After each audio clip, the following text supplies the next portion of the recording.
En los siguientes domingos, como ustedes saben, Dani está de vacaciones. Entonces vamos a hacer un alto en nuestra serie consecutiva de Primera a los Corintios y vamos a estar estudiando, que esta le decía ya a Nadia, a mi esposa, que es la primera vez en 5 años que tengo el privilegio del Señor de poder realizar lo más cercano a una serie.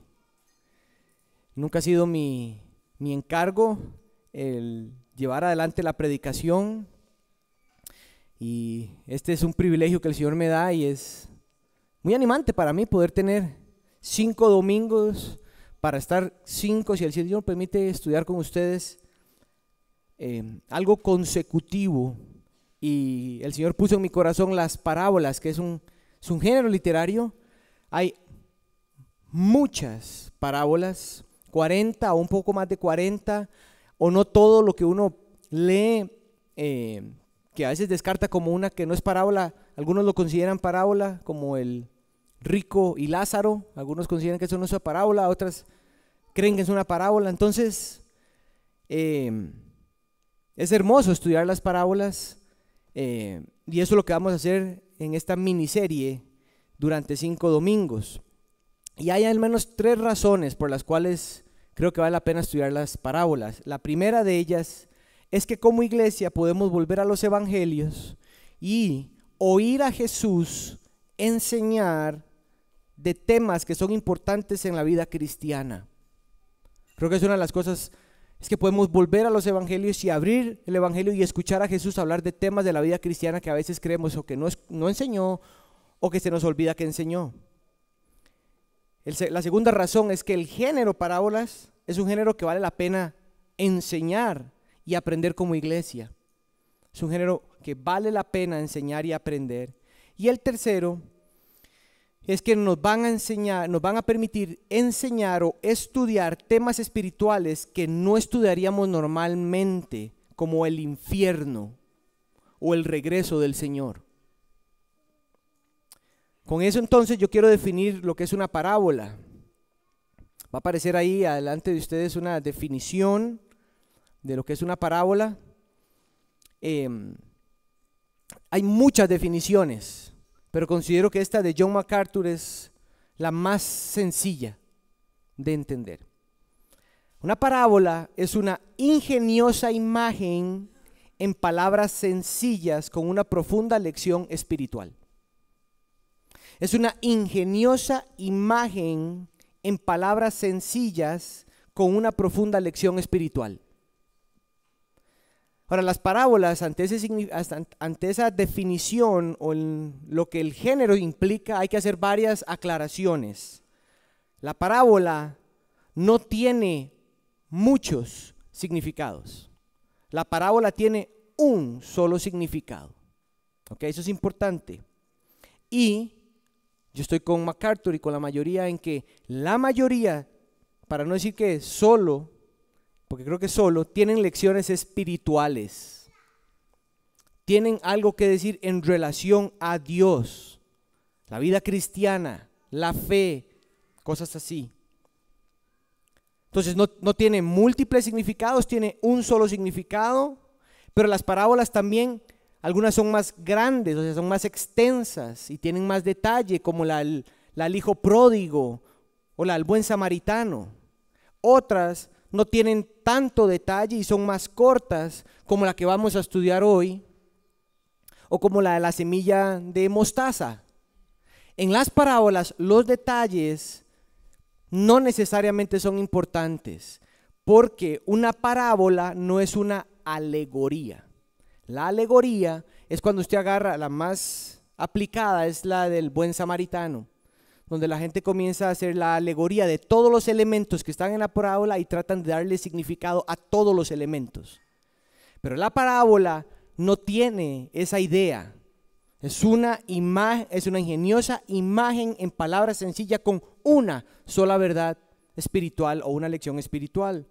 Una alegoría, como para que usted tenga en mente, es El progreso del peregrino de John Bunyan.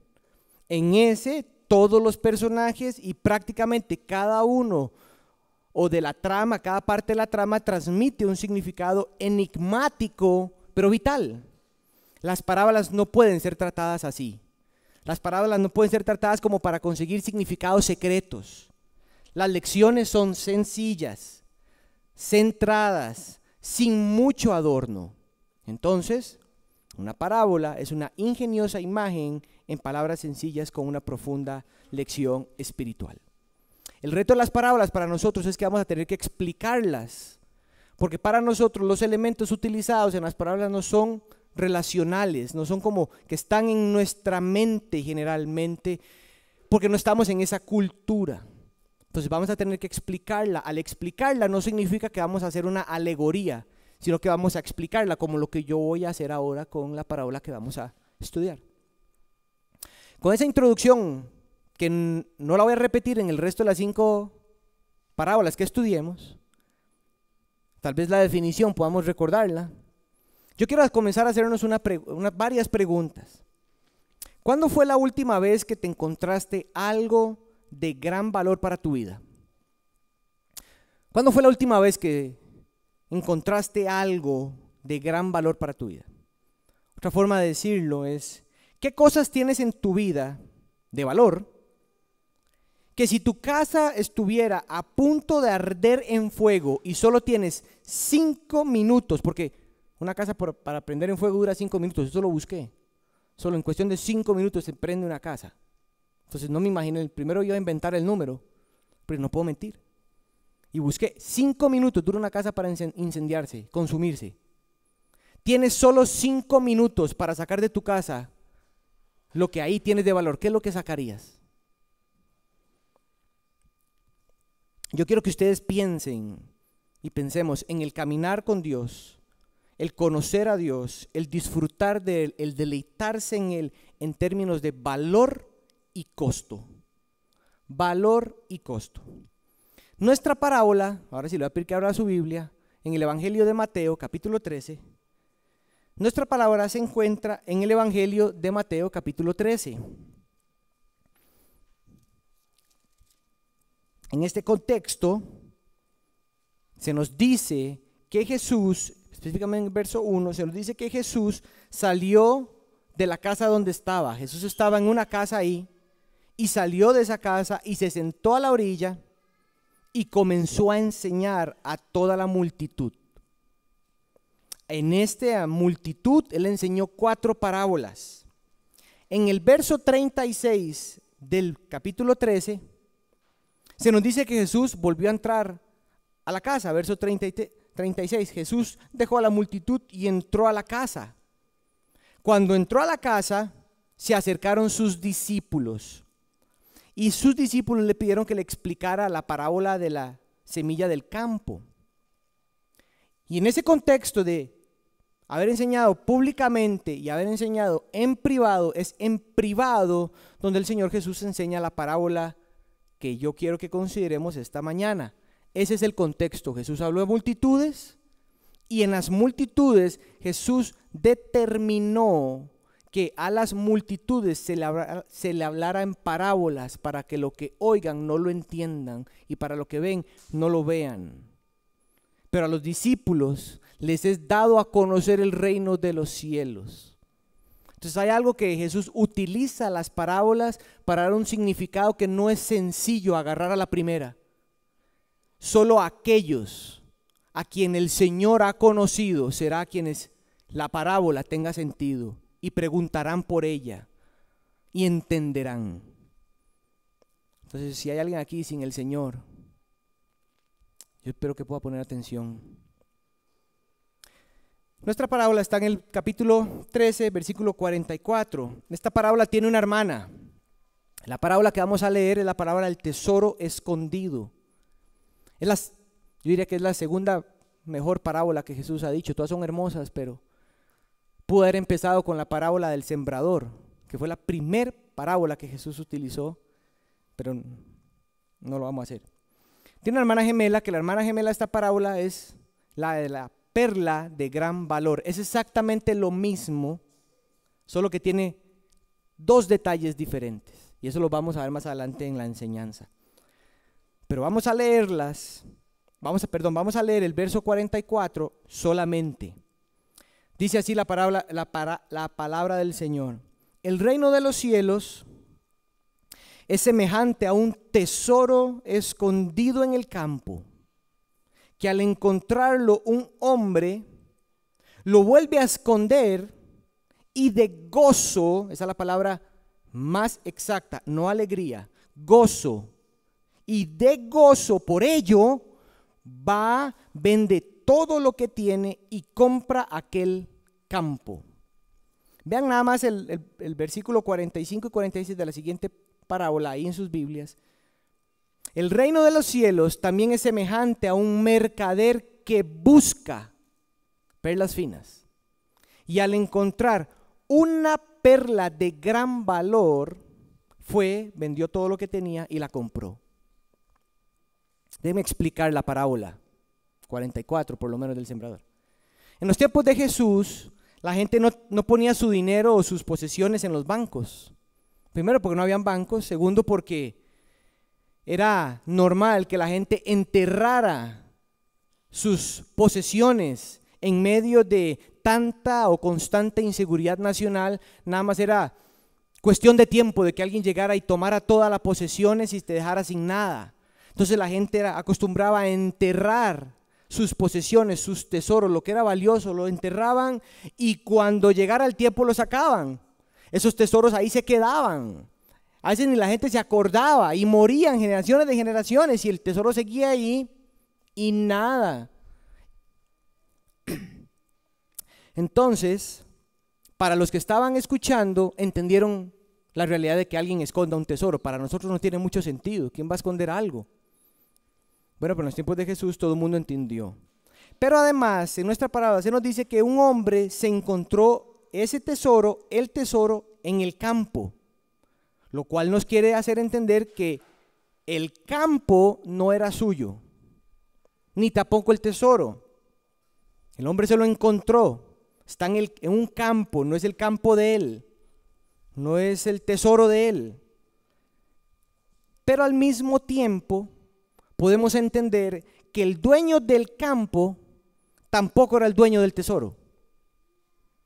Porque hubiera vendido el campo y se hubiera dejado el tesoro, o no hubiera vendido ni el tesoro ni el campo. Lo hubiera reclamado. Tampoco podemos asumir que el hombre que encontró el tesoro se escondió y no le dijo a nadie y se fue calladito. No, porque el texto dice en palabras de Jesús todo lo contrario. El hombre se encontró el tesoro y con gozo fue y vendió todo lo que tenía. Y el gozo es una expresión interna y externa de algo que se encontró. El hombre lo que hizo fue volver a poner el tesoro en su lugar y fue con gozo a vender todo lo que tenía para obtener el tesoro que estaba en el campo. Yo sé que la pregunta que muchos se hacen es que ¿no debería este hombre decirle al dueño del campo que se encontró un tesoro? Y lo meten y lo encajan como en algo ético, moral. La realidad en contextos de Jesús es que no tenía que decirlo. Porque la ley rabínica judía era muy específica en estos asuntos. Cuando un objeto de valor estaba donde fuera que estaba y su propietario era desconocido, como el caso del tesoro, y se encontraba al aire libre, fuera de la propiedad o dentro de la propiedad y alguien se lo encontraba, el que se lo encontró podía hacer reclamo de eso y no el dueño del campo.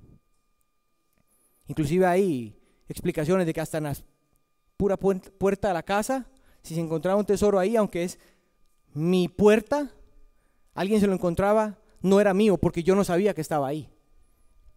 Quien lo encontraba, pero tenía que tener todo el lugar.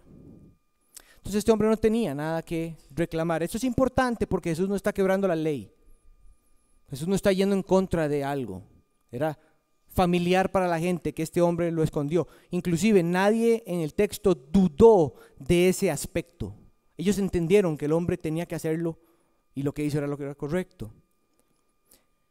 Pero para obtener el tesoro, el hombre tenía que obtener el terreno.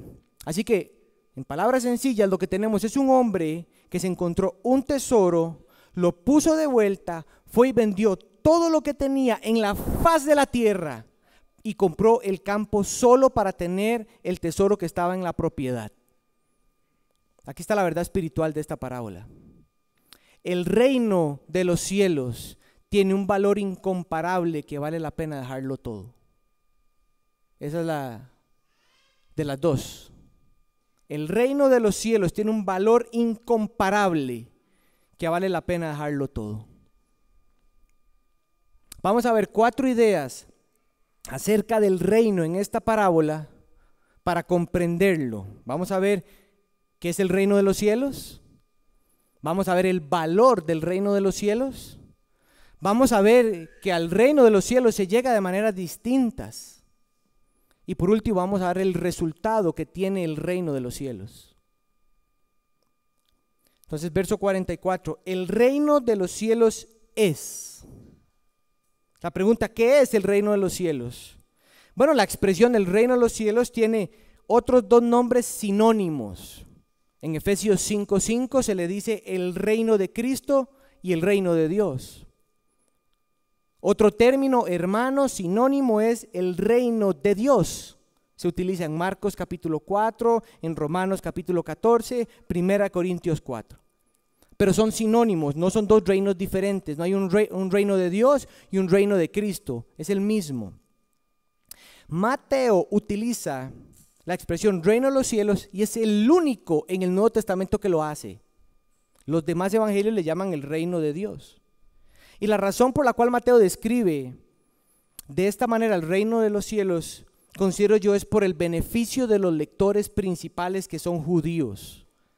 Mateo le escribe a judíos y él no quiere a gente que es tan escrupulosa en cuanto a Dios hacerlos tropezar o hacerlos distraerse en algo que no espera que sea importante. Él lo que quiere es que entiendan que hay una verdad espiritual acerca de Dios ahí. Por eso le llama el reino de los cielos. De hecho, en la parábola del sembrador, es el único que usa la palabra del reino, la palabra de los cielos. Los demás evangelios usan la palabra de Dios, la palabra, el reino de Dios. Y es lo mismo.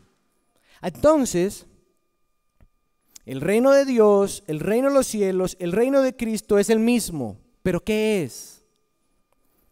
Es el gobierno y reinado soberano de Dios sobre todas las cosas y sobre todos los corazones de los creyentes.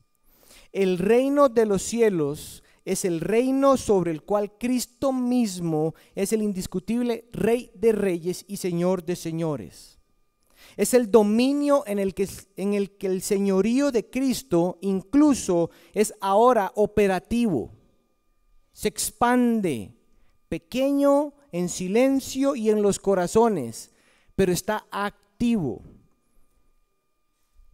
En otras palabras, todos los que verdaderamente pertenecen al reino de los cielos se han encontrado formalmente al señorío de Cristo. Se encuentran formalmente al señorío de Cristo. Entrar a este reino, por lo tanto, que es soberano, Dios, es un reino de vida eterna. Es el reino de Dios morando en el corazón de los hombres, enseñoreándose de ellos como Rey único, obrando en ellos todo lo que no tenían y dándoles lo que tenían ahora conforme a Cristo para que vivan para Él. Este reino de los cielos podría ser sinónimo de la esfera de la salvación. Es el reinado de los redimidos. En el presente es un reino de solo dominio espiritual, no es terrenal. Yo creo que es lógico ante la catástrofe del asesinato de Charlie Kirk. Usted puede darse cuenta de la atrocidad del mundo donde estamos. Pero esta no es la definitiva expresión del reino de Cristo. Su culminación, su perfecta expresión y su soberano poder será manifiesto cuando Él regrese. Y ahí Él establecerá su reino. Y ya todo aquel que negó a Cristo, sus rodillas, mis hermanos, serán doblegadas a la fuerza, porque ninguna rodilla podrá ser capaz de sostenerse en pie delante del Rey. Todos se doblan, algunos con gozo y otros a la fuerza. Thomas Watson describió el reino de los cielos de esta manera. Creo que va a estar ahí. El reino de los cielos es el gobierno espiritual de Cristo en el corazón de los creyentes, donde su palabra reina, donde su espíritu transforma y donde su voluntad es obedecida con gozo. Es acerca de este reino poderoso, soberano, maravilloso, salvífico, santo, eterno, de Dios, a través de la obra de Cristo, aplicada por el Espíritu Santo en la vida de los creyentes, que esta parábola nos está hablando. Ese es el reino de los cielos. El reino de los cielos es semejante, dice ahora, a un tesoro. La parábola de la perla dice a una perla de gran valor. La idea aquí es que el reino de los cielos tiene un valor incomparable. Tesoro, perla de gran valor, tiene un valor incomparable. Noten cómo Jesús transmite el valor incomparable del reino celestial con una figura humana a la cual se le ha dado un valor. Un tesoro tiene el valor que tiene porque se le ha dado ese valor. Y quien lo obtenga, ese tesoro, va a creer que su vida debería de cambiar, ¿verdad? Jesús utiliza una figura que en sí misma hay que darle valor para que tenga valor. El dinero tiene el valor que tiene porque le hemos dado el valor, pero es papel. Es papel. Todos aquí tienen algo de valor que es el valor que usted le ha dado. El reino de los cielos, en cambio, no se le ha dado un valor. El reino de los cielos tiene un valor por naturaleza. El reino de los cielos tiene un valor por el calibre que es, por venir de donde viene, por presentar a quien lo otorga. El reino de los cielos, mis hermanos, no deja a la persona como es o como está. Más bien produce un cambio drástico, profundo, nuevo y real en esa vida. Este reino, que es un tesoro, que es una perla de gran valor, tiene el poder de otorgar lo que ninguna otra cosa puede otorgar. El perdón de los pecados, paz con Dios, comunión con Dios. Este reino puede llevar a donde ninguna cosa creada puede llevar, a una eternidad en la presencia de Dios. Este reino quita lo que ninguna cosa creada puede quitar, condenación por el pecado. Este reino salva de lo que ninguna cosa creada puede salvar, del juicio eterno, de la ira santa de Dios. Y este reino transforma como ninguna cosa creada puede transformar. Y este reino sana lo que ningún reino ni ninguna cosa creada puede sanar.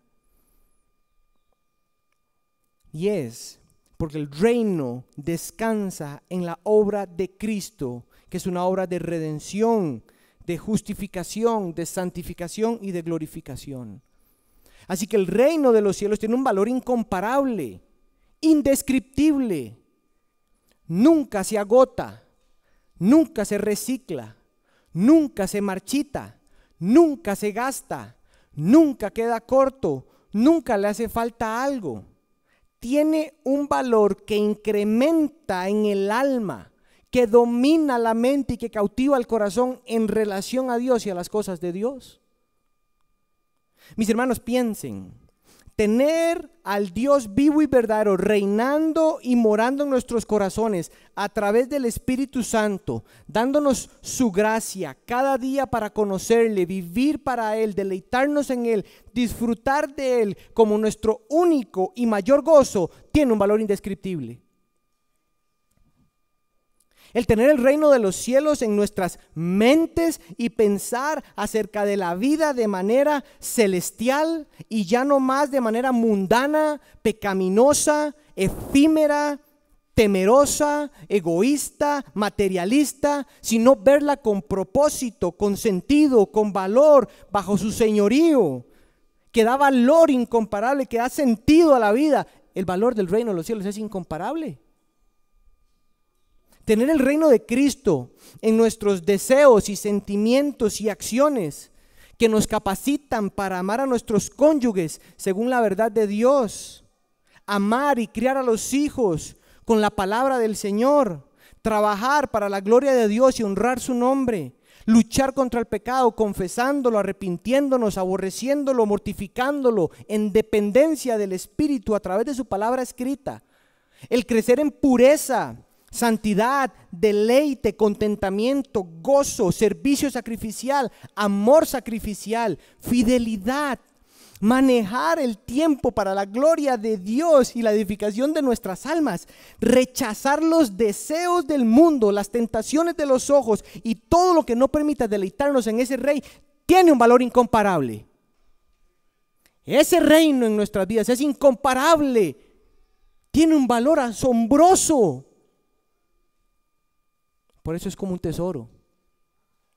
Salmo 111, versos 2 y 4 dice: grandes son las maravillas de Dios, que Dios ha realizado. Grande es la alegría de los que se admiran al verlas. En todo lo que hace puede verse su esplendor y la grandeza que merece nuestro Dios y Rey. El reino de los cielos es semejante a un tesoro escondido en el campo. Noten que ahora dice que al encontrarlo un hombre, en la parábola de la perla de gran valor dice que un mercader que busca, esta es nuestra tercera idea, al reino de los cielos se llega de formas distintas. En primera instancia hay que reconocer que Jesús le está escribiendo a gente que creía que ya eran parte del reino de Dios porque simplemente eran israelitas. Simplemente porque israelitas ya somos parte del reino de los cielos. Bueno, en la iglesia pasa igual. La gente porque cree que se bautiza, viene a la iglesia o es miembro de una iglesia, cree que están en el reino de los cielos. Pero no necesariamente es verdad. En segundo lugar, ambas parábolas nos demuestran la forma como individuos llegan al reino de los cielos. El hombre del tesoro se lo encontró. Esto nos apunta a que Dios revela su reino de maneras directas, en el sentido de que en la experiencia humana de ese hombre se lo encontró, no lo andaba buscando, lo cual es correcto con las escrituras que nos afirman que nadie busca a Dios ni puede decir que tiene la capacidad de hacerlo por sí mismo. Romanos 3. Dios le revela su reino a aquellos que Él desea. Pablo, por ejemplo, Pablo no estaba buscando el reino de los cielos. Él creía que ya estaba en el reino de los cielos. Fue hasta que camino a Damasco le apareció Jesús y le mostró que todos sus logros religiosos no tenían nada, y Pablo puede escribir que tiene un valor como estiércol. Todos sus logros, todos sus títulos, todo su trabajo, toda la vida que me maté teniendo, cuando se compara a Cristo, Pablo dice: ¿saben? Eso es estiércol para mí. Pero al mismo tiempo, la parábola de la perla nos dice que un mercader busca. Aquí podemos considerar la verdad bíblica de que nadie llega al Padre si no es por Cristo, según Juan 14. Pero la idea es, quien pueda describir en su experiencia que buscó a Dios, la Escritura lo corrige para decirle que Dios obró todo en él para buscarlo y encontrarlo, como lo vemos por ejemplo en la experiencia de Cornelio en capítulo 10 de Hechos, o en el etíope en Hechos 8, o en Lidia capítulo 16 de Hechos, o en los de Berea en Hechos 17. Mis hermanos, dice alguien, algunos parecen entrar al reino casi por accidente, otros siendo atraídos pasan tiempo buscando conscientemente. En ambos casos es Dios quien soberanamente ordena su descubrimiento en Cristo. Nuestro Dios soberano en su bendita providencia se ocupa de los suyos, ordenando sus pasos de cada uno de acuerdo a su plan, y en su bondad les otorga a sus corazones pecaminosos la voluntad y la sabiduría para ver y apreciar el valor infinito del reino, y que eso produzca en ellos un deleite, un deseo y acciones para que estimen a Cristo como el mayor de todas las riquezas del mundo. La única razón por la cual el creyente ama a Dios de la forma que lo ama y aborrece el mundo como lo aborrece es porque Dios mora en él y le reveló con gracia y bondad el precioso valor de Cristo. Pero noten que no todos llegan de la misma manera. Aquí podemos saber de los dos grupos. A veces la forma de cómo se llega no necesariamente es lo más importante. Pero ese valor fue lo que sucedió con este hombre cuando lo encontró. El reino de los cielos es semejante a un tesoro escondido en el campo, que al encontrarlo un hombre lo vuelve a esconder, y de gozo por haberlo encontrado va, vende todo lo que tiene y compra aquel campo. Este hombre se dio cuenta que el tesoro no era cualquier cosa. Para que vaya y venda todo lo que tiene con tal de tener ese tesoro, no es cualquier cosa. No es cualquier cosa. Mis hermanos, el reino de los cielos tiene un valor incomparable que vale la pena dejarlo todo. Esta es nuestra última idea. El reino de los cielos tiene un resultado. Este hombre, en las palabras de Jesús, el reino de los cielos es esa gloria de Dios morando en el creyente, dándole unión con Cristo, dándole adopción, perdón por los pecados, gracia, deleite, la seguridad de que estará con Él, dándole la mente divina, dándole un corazón divino para vivir para su gloria. Ese reino es semejante a un tesoro que un hombre se encontró, y cuando ese hombre se encontró ese terreno dijo: yo no quiero nada más que ese tesoro. No me interesa, yo quiero ese tesoro. Eso vale la pena todo. Eso es un resultado. Eso es un costo. Ese hombre no dijo: bueno, me encontré el reino, en 3 días vengo porque ocupo hacer otras cosas. Ese hombre no agarró el tesoro y dijo: bueno, tiene valor, pero creo que pueden haber otros tesoros por ahí. Voy a seguir buscando porque este tesoro se parece mucho al otro. Se dio cuenta que no había tesoro más que ese tesoro. Mis hermanos, el reino de los cielos tiene ese valor incomparable que vale la pena dejarlo todo por obtenerlo, por experimentarlo, por vivirlo, por recibirlo de manera plena cuando lleguemos a la eternidad. Y ahí nuestros ojos puedan ver a aquel a quien hemos escuchado por años, a aquel que prometió estar con nosotros a través de su espíritu. Ya no será por su espíritu, ya será físico, lo veremos a Él y ahí experimentaremos lo que se nos ha prometido. La experiencia de no tener que lidiar más con pecado, con culpa, con dolor, con tristeza. Ya no habrá nada. Ese reino lo vale todo mientras llegamos ahí. Amén. Pero ponga atención que el gozo es el fruto del alma de este hombre. El reino de los cielos, que este hombre se encontró en ese tesoro, le produjo gozo. Automáticamente, el gozo en el fruto de este hombre es lo que nos asegura que el reino de los cielos llegó a su corazón. Él no tuvo gozo después de vender las cosas.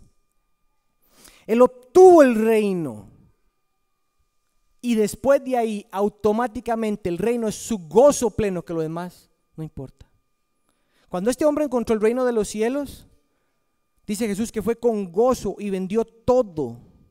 Mis hermanos, el gozo es el fruto en el alma del creyente que hace que Dios y las cosas de Dios, su ser, su carácter, sus atributos, su promesa, sus palabras, estar con Él, conocerlo a Él, disfrutarlo a Él, olerlo a Él, sentirlo a Él, todo lo que tenga que ver con el servirlo hasta morir, venir a la congregación, servir a los hermanos, evangelizar, toda Dios y las cosas de Dios, cuando se recibe el reino, esas cosas nunca son vistas, pensadas o sentidas como una carga, como una obligación o como un deber.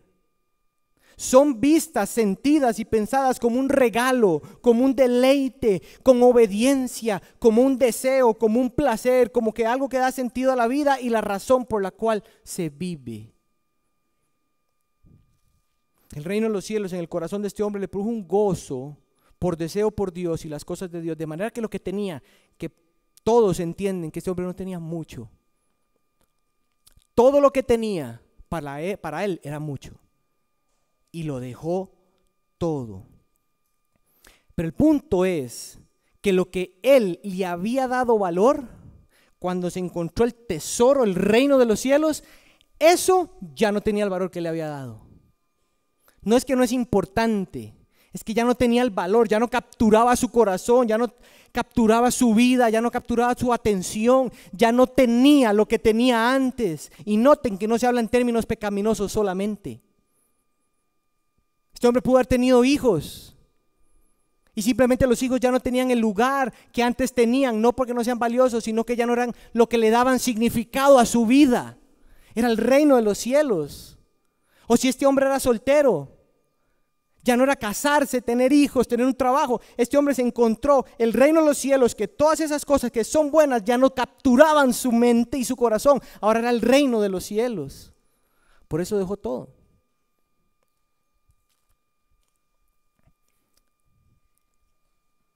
Todo lo que había sido de valor para él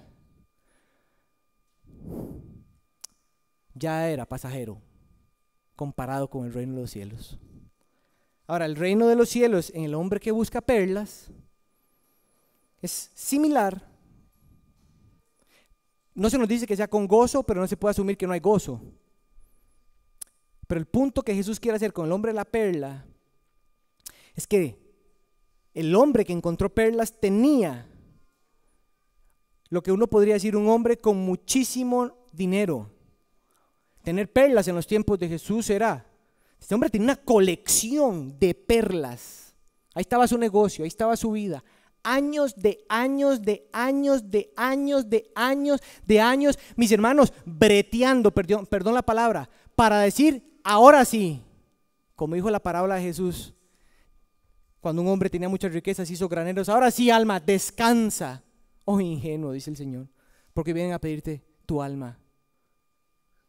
Este hombre tenía la jubilación de su vida. El trabajo que había disfrutado o no, lo tenía todo. Él simplemente andaba buscando algo que sabía que todo lo que tenía no era. Hasta que se encontró la perla de precio, de gran valor. Este hombre tenía un negocio que el mundo llamaría exitoso y seguro en el mundo, pero al encontrar el reino de los cielos, ahora todo lo que había sido su fuente de alegría, de valor, de sentido, perdió todo su valor. Para él ahora tener paz con Dios, deleite en Dios, comunión con Dios, vivir para Dios, era muchísimo más valioso que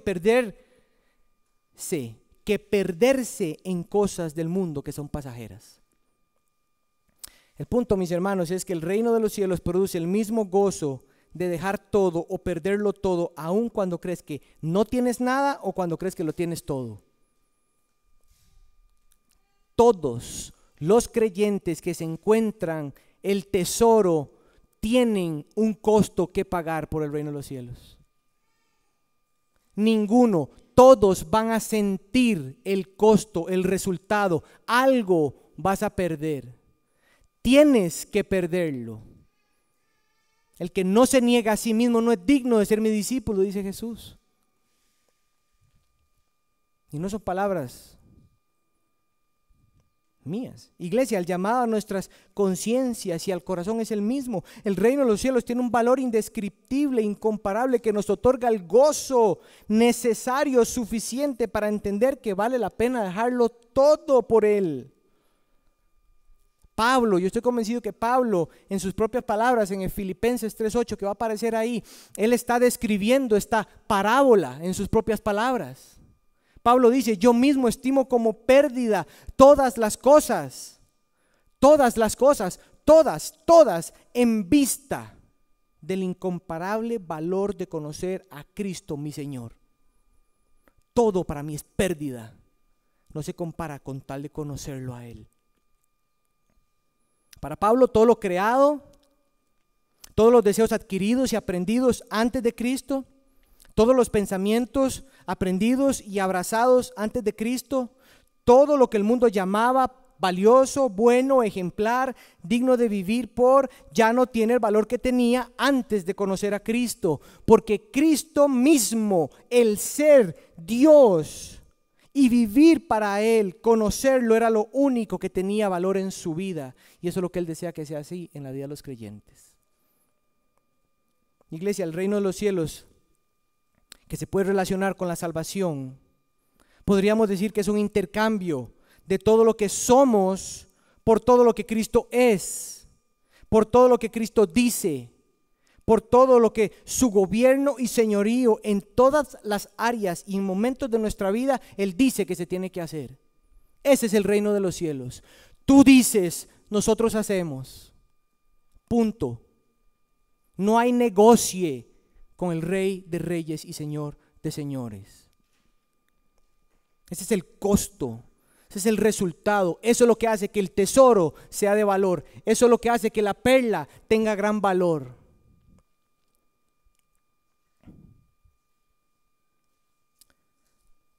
Y si es así, vivir de esta manera, en medio del mundo donde vivimos, tiene un costo.